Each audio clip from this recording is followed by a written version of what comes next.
काव्य लिहून घ्यायचे, हा जो सांगत होता ते सीतेनी लवकुशला काय संस्कार दिले ते आता ती सांगेल.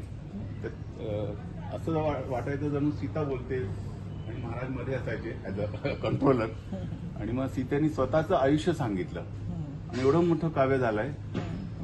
मी लिहित गेलो जस्ट प्रगट होत गेलं. मला वाटलं काय चाललाय प्रकार, मला वाटलं मी वेडा झालो की काय, म्हणून मी डॉक्टरकडे गेलो. डोकं लागलं नाही म्हणे, तुम्हाला काही नाही झालंय म्हणे, म्हणजे झोप लागलेली नाही म्हणून तुम्ही गोळ्या घ्या म्हणे, झोपून जा. पण तरी काय ते थांबे ना, असं गंगेच्या प्रवाहासारखं वाहत राहिलं ते, आणि एवढं मोठं काव्य झालं. मग त्याच्यावरती काही लोकांनी व्हिडिओ फिल्म्स केल्या. त्या व्हिडिओ फिल्म्सना स्पेन आणि अमेरिकेत अवॉर्ड्स मिळाले. म्हणजे आश्चर्य असं की ते अवॉर्ड्स मिळाले आणि मग मी वाचायला लागलो की खरंच काहीतरी आहे त्याच्यामध्ये.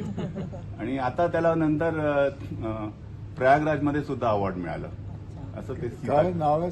सीता शक्ती काव्य. शक्ती काव्य. हा, आपली परवानगी असली तर त्याची हे पाठवून देईन तुम्हाला, वेबसाईट तुम्हाला. वेबसाईट हा, परवानगी असेल तर. फोन नंबर त्यांच्याकडनं घेऊ.